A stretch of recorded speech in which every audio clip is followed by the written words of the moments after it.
Que la gracia de nuestro Señor Jesucristo esté con todos ustedes, hermanos y amigos. En el hogar, en la familia, como padres de familia, nosotros damos muchas disposiciones a nuestros hijos, por ejemplo, ¿no? En el caso de las salidas, especialmente cuando son nocturnas, somos más tajantes en establecer un horario de llegada, una hora de llegada, ¿no? Y esto lo hacemos de manera oral.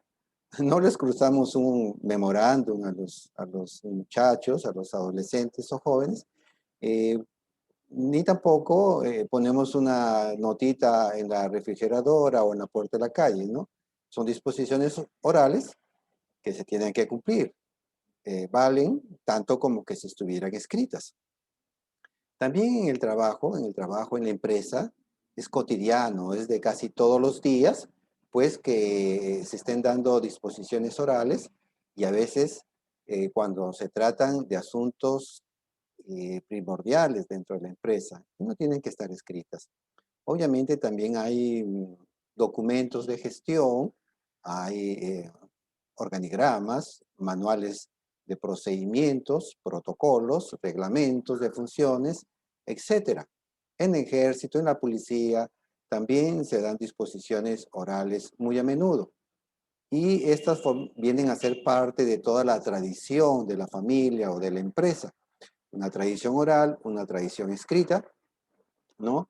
Y que vale. Igual la iglesia también tiene su tradición oral, su tradición escrita, como lo hemos venido viendo desde un principio. Ahora, hay que ver que la Biblia, ¿no? Que la Biblia contiene muchas enseñanzas, mucha doctrina, pero también es cierto que la Biblia no dice todo, no, eh, no ha dado todo, la iglesia lo ha considerado o consignado por escrito, ¿no?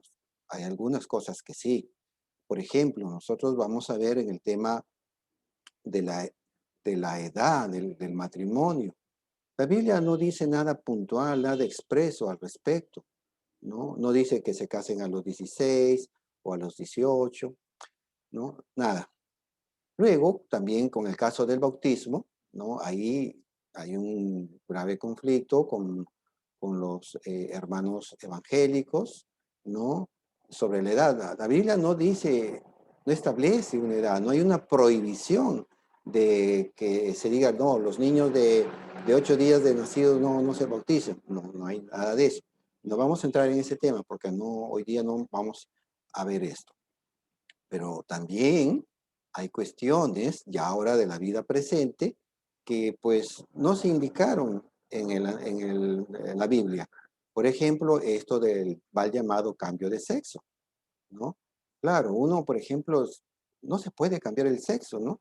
Podrá estirparse el pene, los testículos, hacerse una mastectomía de los senos, pero y internamente, la parte biológica interna del cuerpo humano no se puede cambiar, las glándulas, las hormonas, los testículos, perdón, la próstata, ¿no?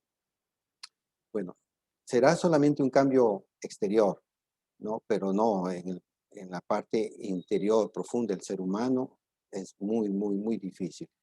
Y, por ejemplo, también el tema de la clonación, ¿no? Y clonar seres humanos, etcétera, ¿no? Hay muchas cosas, pues, no han quedado escritas. Por ejemplo, una de ellas, una tradición que después se ha consignado por escrito, es en relación a la relación que tuvo Dios con Abraham y la alianza que se formó con él, ¿no? Que sería descendiente de todas las naciones, ¿no? Y la circuncisión. Por ejemplo, eso no se consignó, no hay algo así escrito, ¿no? 400 años separan a Abraham de Moisés y durante ese tiempo los patriarcas pues no fueron escribiendo todo. Algunos eruditos señalan que algunas cuestiones podrían haberse escrito, pero lo cierto es que es una tradición oral de siglos y cuando empiezan a escribirse los los libros del Antiguo Testamento, aproximadamente ya a partir del siglo X, ¿no?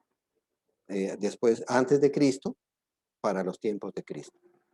Bien, entonces, han tenido valor también esas tradiciones orales y este tema que hoy día queremos tratar, que es el que en otros videos se ha mencionado, se llama el de la sola escritura, que es una palabra, es un término latino, en latín, que fue acuñado, o mejor dicho, trabajado por Martín Lutero, el padre del protestantismo, y ya para fines del siglo XIX se empiezan a acuñar este término y queda así como sola escritura, que la Biblia, la escritura sería la única fuente de fe, doctrina y conducta moral para el cristiano.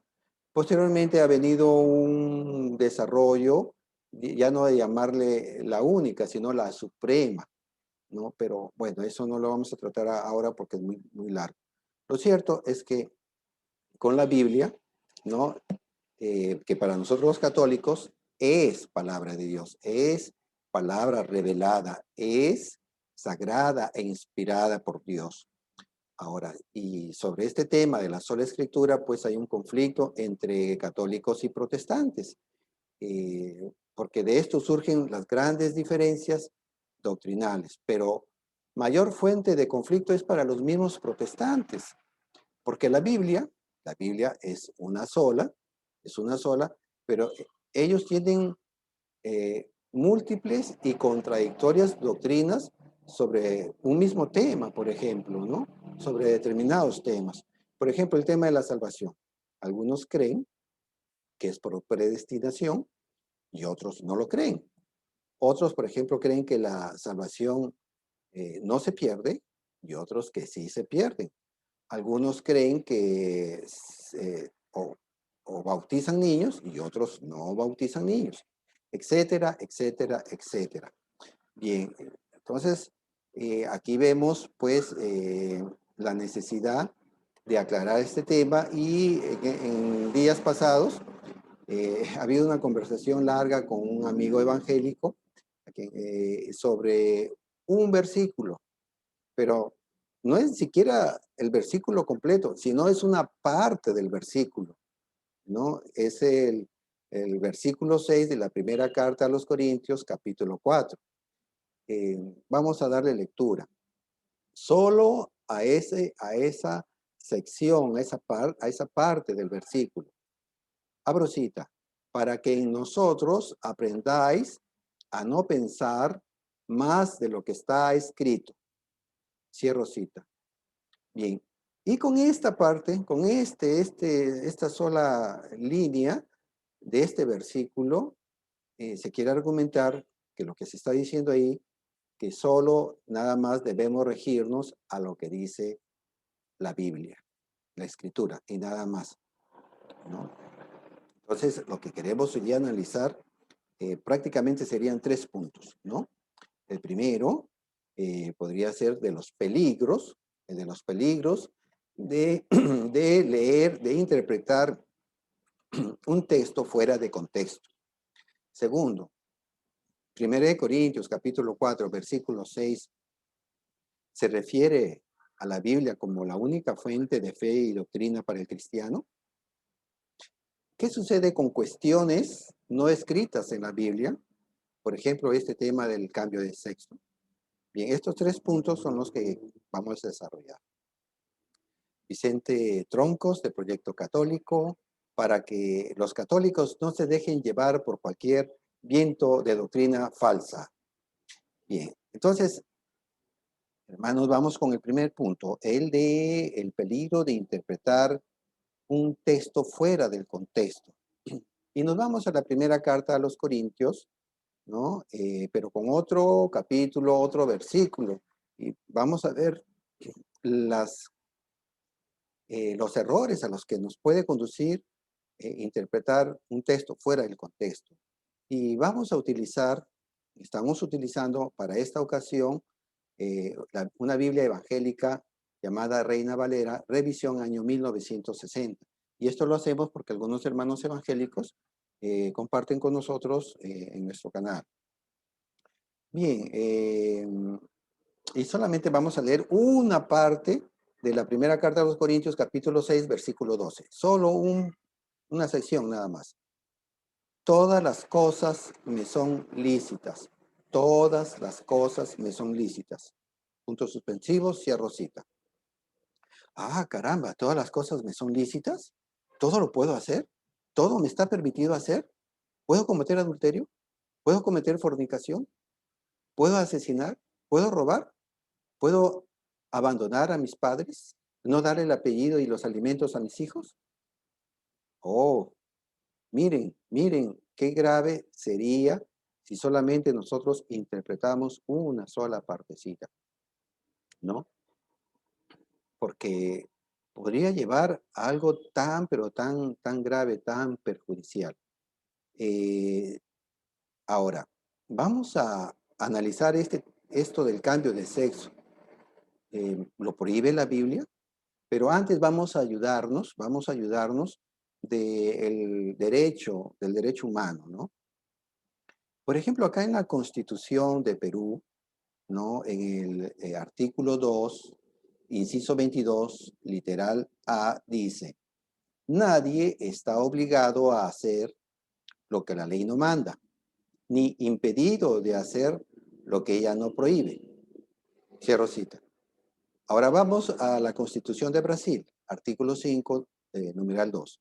Nadie está obligado a hacer o dejar de hacer alguna cosa sino en virtud de la ley.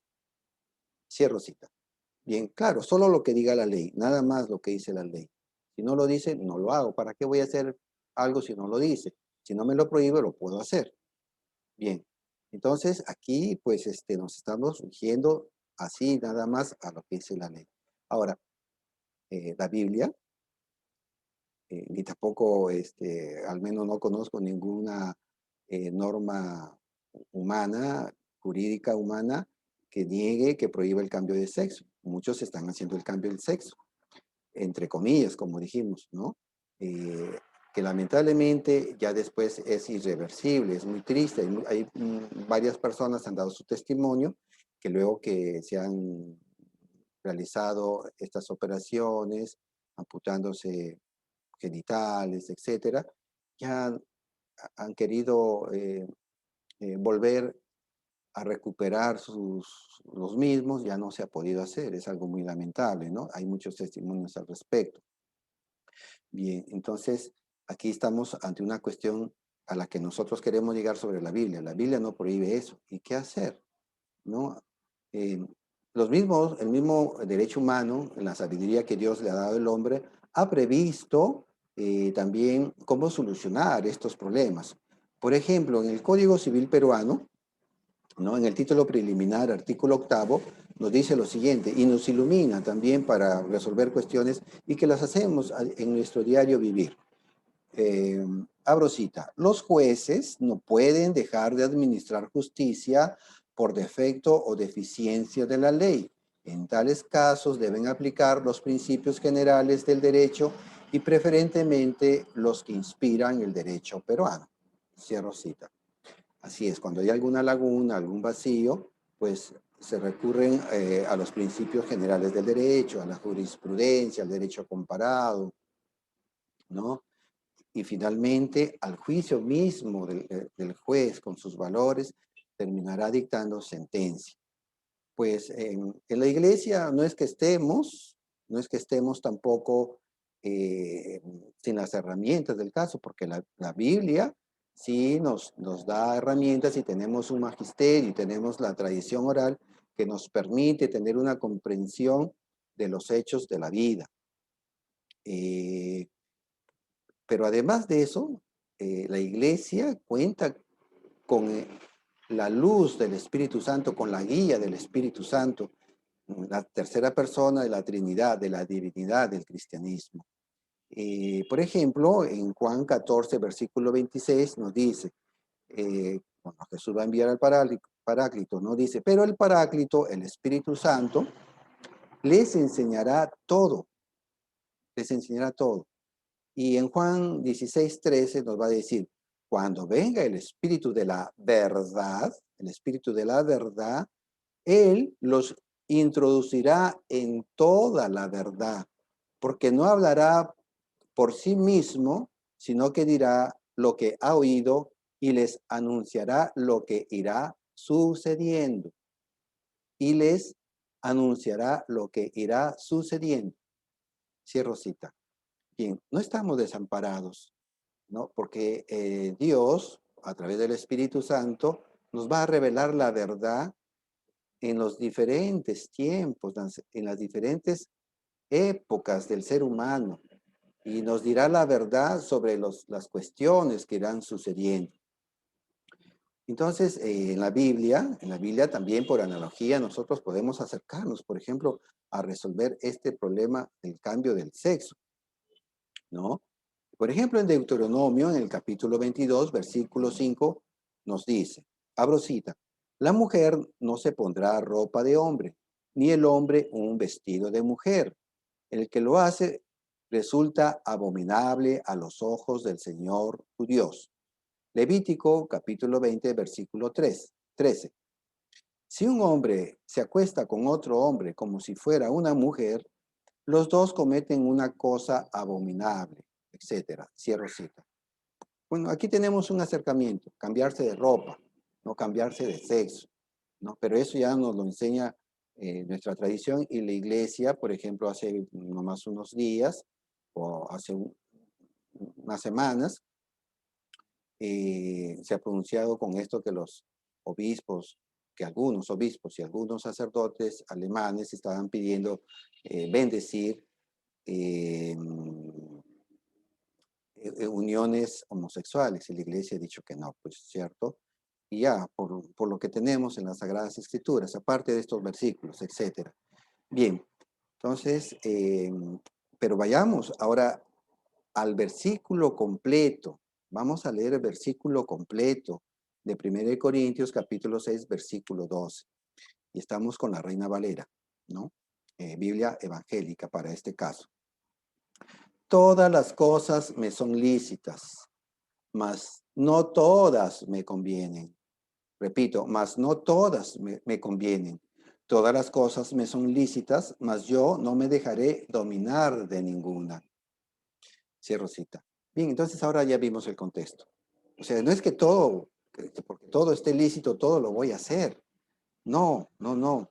La misma Biblia, ya leyendo en el contexto, nos delimita y nos da límites para que podamos ejercer una sana libertad, ¿no? Una responsable libertad. Bien, entonces es que ahí pues tendré que respetar a mi esposa, a mis padres. Y ahora, claro, todos podemos tener el camino ancho, ancho, ¿no? Para cometer todas las cosas que se nos venga en gana. Pero en el camino angosto, que es el camino que nos da el cristianismo, pues también podemos disfrutar de las otras cosas, pero de una manera ordenada y recta. ¿Podemos tener sexo? Sí, nos casamos con nuestra esposa. ¿Podemos tener mucho, mucho dinero? Sí, de manera honesta, honrada, y ser solidarios con el prójimo, con el que necesita. ¿Podemos irnos de viaje, ir a los mejores restaurantes? Sí, pero también hacer obras de misericordia con el que pasa hambre, etcétera. Bien, todo lo podemos hacer. Eh, pues sí, todo nos está permitido, pero ojo, no todo nos conviene. Bien, entonces aquí hemos visto un caso claro de cómo se desvirtúa o cómo se puede degenerar un texto fuera del contexto.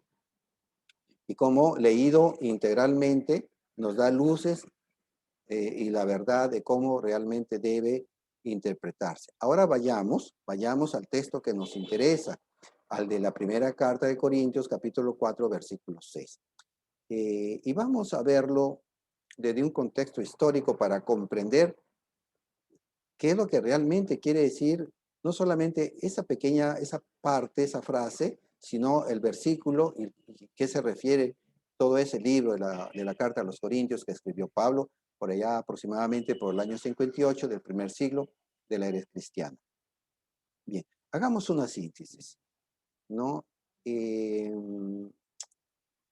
Los corintios, como otras comunidades eh, apostólicas, como la de Tesalonicenses, por ejemplo, eh, desarrollaron o recibieron unas gracias especiales que el Espíritu Santo todavía sigue proveyendo en estos siglos, en nuestros tiempos, y que era de hablar lenguas, de tener profecías, hacer milagros, dones, etcétera, ¿no? El capítulo 12 de esta carta a los Corintios nos habla de esos dones.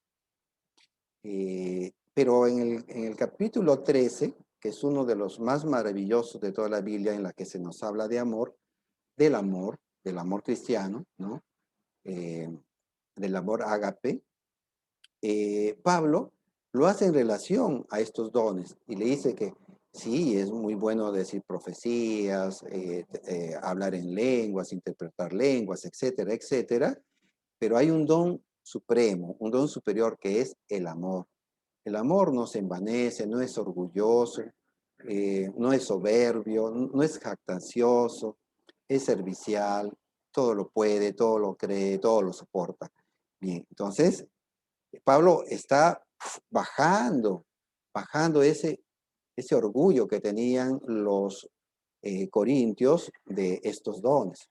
El capítulo siguiente, el 14, empieza a hablar del orden, cómo deben usarse esos dones, que primero hable uno, que el resto escuche, etc. El capítulo 15 ya nos habla de las postrimerías, de la resurrección, cómo van a resucitar los muertos, con qué cuerpo, etc.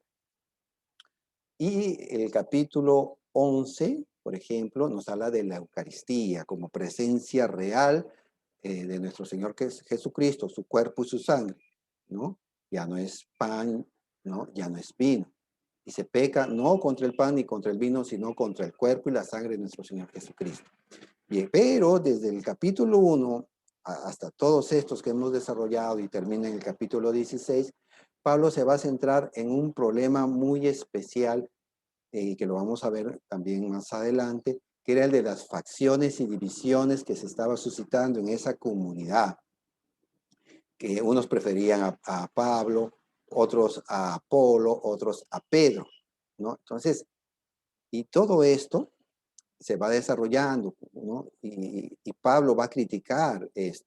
Luego, en el capítulo 5, capítulo 6, se nos va a hablar de problemas también de los corintios sobre adulterios, fornicación, y en los siguientes capítulos 8, 9, de lo que vendría a ser la idolatría. Y el capítulo 7 nos habla del matrimonio. Bien, entonces en todo este contexto, Pablo nos está hablando de la moralidad, de la moral y de las relaciones humanas que debe haber entre los cristianos y no ufanarnos de nuestros dones que el Espíritu Santo está hablando. De eso está hablando, así en forma general, esta carta.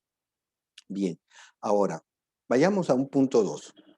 El Nuevo Testamento aún no se había escrito en su totalidad. Estamos hablando aproximadamente del año 58 que se escribe esta primera carta a los Corintios. Y la primera carta que se escribe es la primera a los tesalonicenses. Habían pasado 8 años y solamente tenemos razón de unas cuantas cartas que se habían escrito a las Gálatas, por ejemplo, ¿no?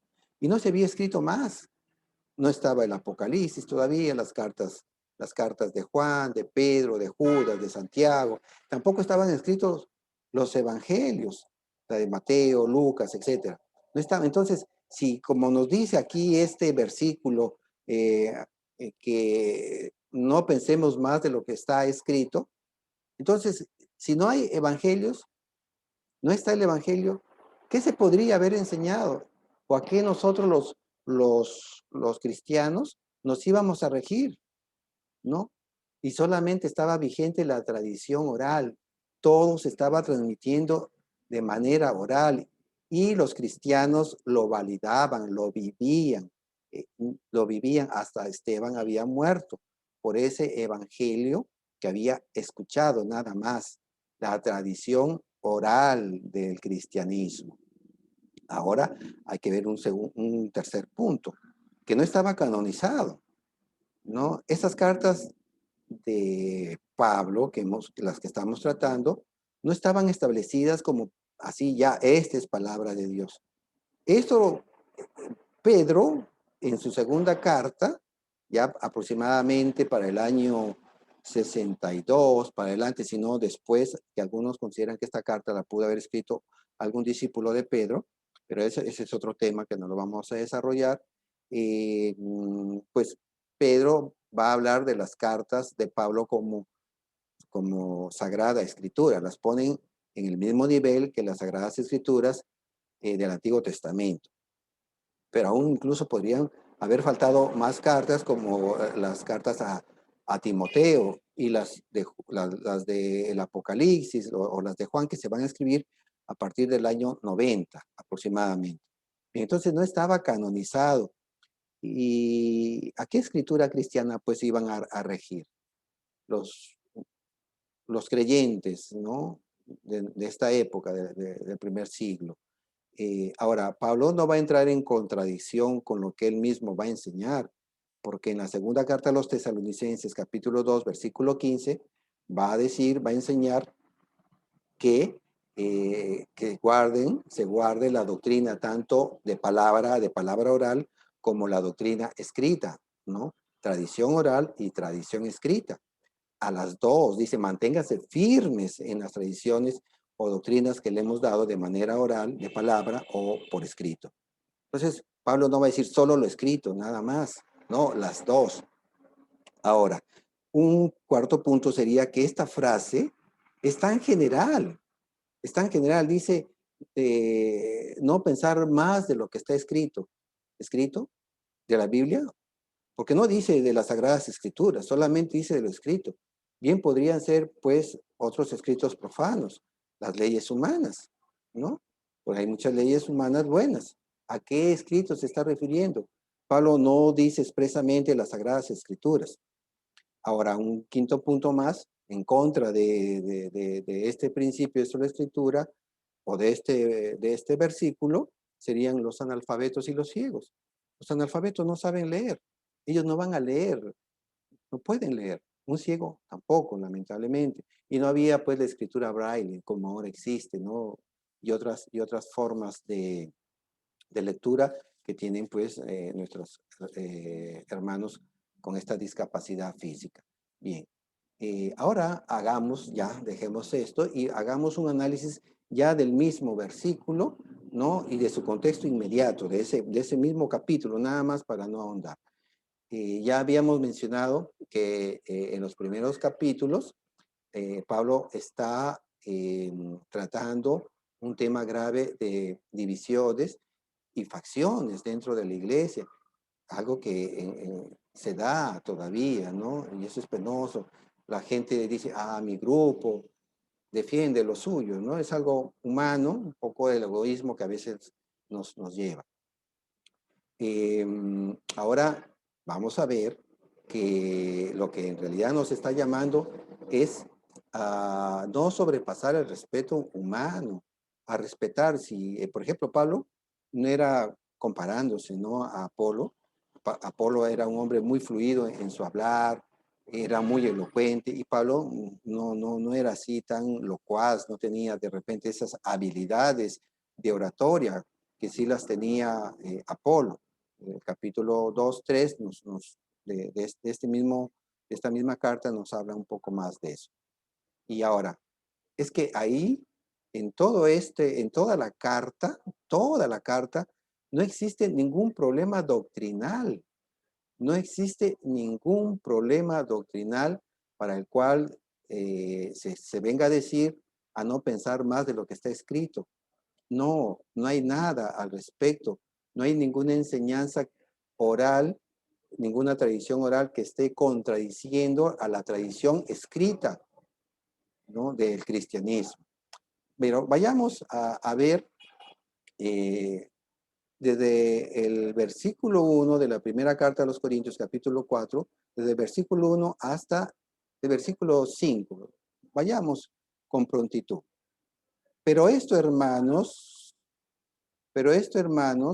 lo he presentado como ejemplo en mí y en Apolos por amor de vosotros, para que en nosotros aprendáis a no pensar más de lo que está escrito, no sea que por causa de uno os envanezcáis unos contra otros. Bien, esto es el versículo 6, ¿no? hago la aclaración. Este es el versículo 6.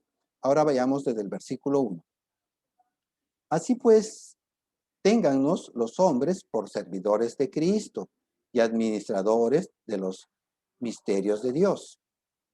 Ahí Pablo está hablando de él y de Apolo y de Pedro, que son administradores, son servidores. Está hablando de su función, de su ministerio. Versículo 2. Y ahora bien, se requiere de los administradores que cada uno sea hallado fiel, ¿no? Nuevamente, está refiriendo a las personas, como ministros de Dios, a mantenerse fiel a Cristo.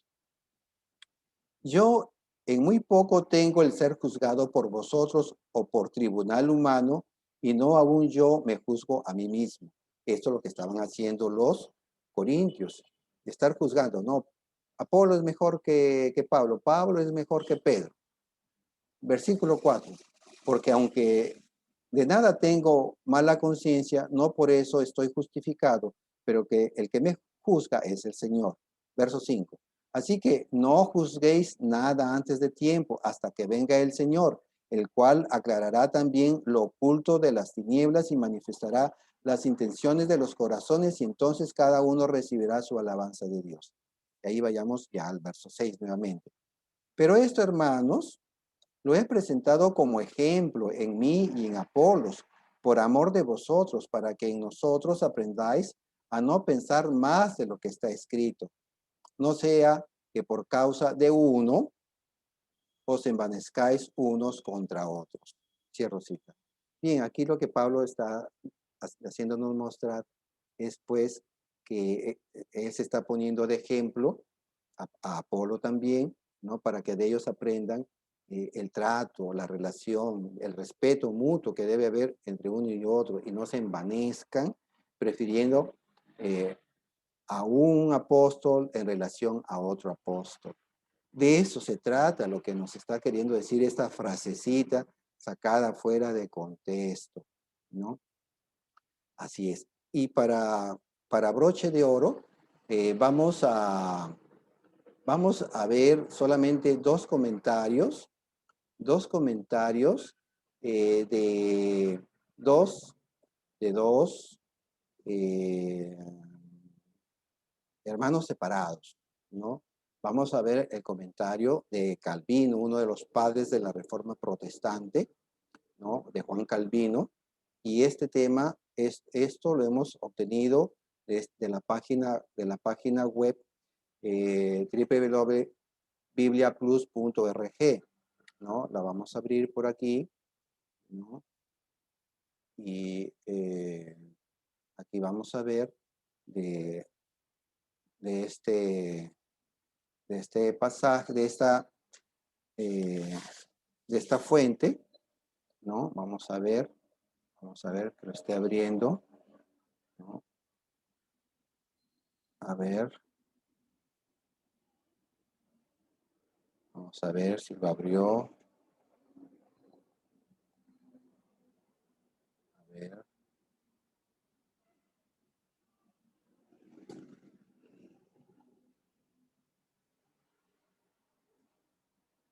A ver, por acá lo está abriendo. Aquí está, comentario bíblico de Juan Calvino. Aquí está la página web, Biblia Plus. Aquí está el link, ¿no? Bien, aquí vemos el link, etcétera, ¿no? Muy bien, excelente. Ahora, vayamos a ver lo que nos interesa y vayamos al punto central. Aquí nos está diciendo, vamos a seleccionar esta partecita, ya lo pueden leer todo por completo y es lo mismo. Dice Calvino, porque lo que Pablo pretende es esto. Por ejemplo, me he transferido estas cosas a mí y a Apolos para que ustedes puedan transferir este ejemplo a ustedes mismos. Juan Calvino está parafraseando a Pablo. Continúa él, dice, aprende entonces en nosotros, es decir, en ese ejemplo que he puesto ante ti en nuestra persona, como en un espejo, o aprenda en usted, es decir, apliquen este ejemplo a ustedes mismos. Pero ¿qué desea que aprendan? que nadie se enfane por su propio maestro contra otro. Es decir, que no se enorgullezcan por sus maestros y no abusen de sus nombres con el propósito de formar partidos y desgarrar a la iglesia. Cierro cita. Eso es lo que está enseñando Juan Calvino. Ahora, vayamos a otro comentario.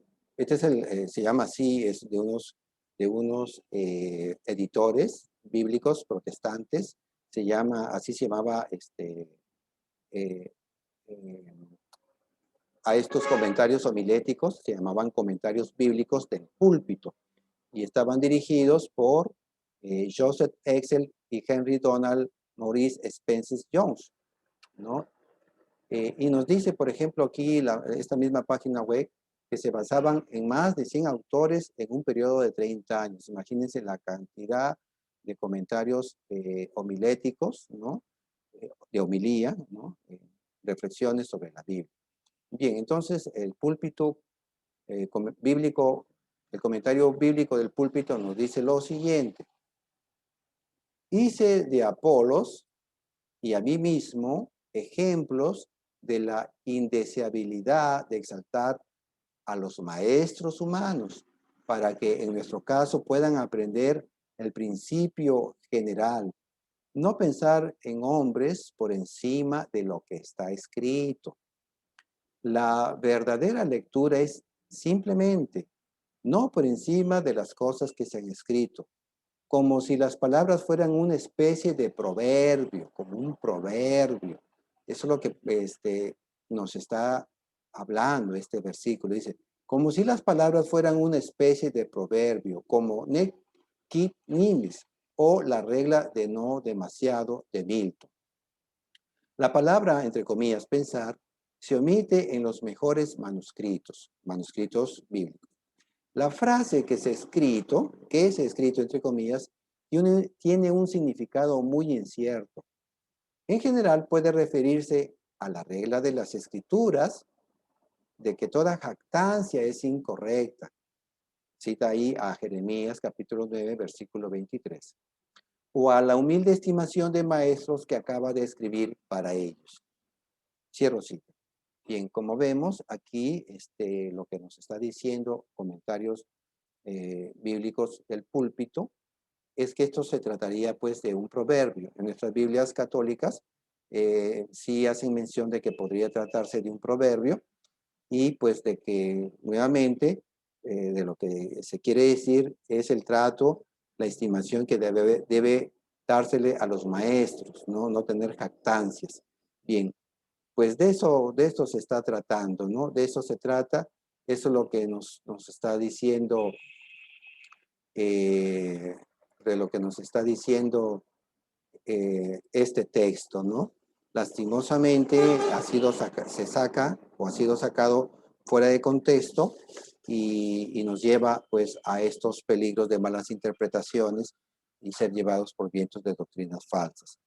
Bien, como conclusión podemos decir pues esto lo primero que interpretar un texto fuera de contexto nos lleva a herejías y también nos puede llevar a inconductas morales, porque con un texto mal interpretado yo puedo hacer lo que así se me venga en gana.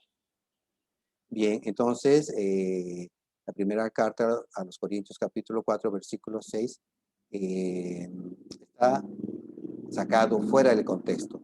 No se refiere a que con esto la Biblia, las escrituras sean la única fuente de fe, doctrina y conducta moral para el cristiano, porque también para eso está la tradición apostólica con su magisterio que nos enseña cómo debe interpretarse correctamente un texto. Y pues ahora tengamos cuidado, ¿no? También con interpretar lo que a veces nos vienen a decir de boca muchas personas, como los chismes, por ejemplo, ¿no? Que dicen, ¿no? Hagamos esta reflexión. Eh, Tengamos mucho cuidado con esas cosas, porque a veces también nos llevan a estar repitiendo cosas malas, cosas incorrectas, cosas indebidas. Reflexionemos, ¿no? A que estas cuestiones son malas también en nuestra vida. Bien, con esto esperamos haber dado unas luces para determinar que no todo está escrito, que hay una tradición apostólica, que hay un magisterio que nos enseña en la forma correcta de interpretar la Biblia, ¿no? Los tiempos. Que el Señor los bendiga y será hasta una próxima oportunidad. Bendiciones, hermanos.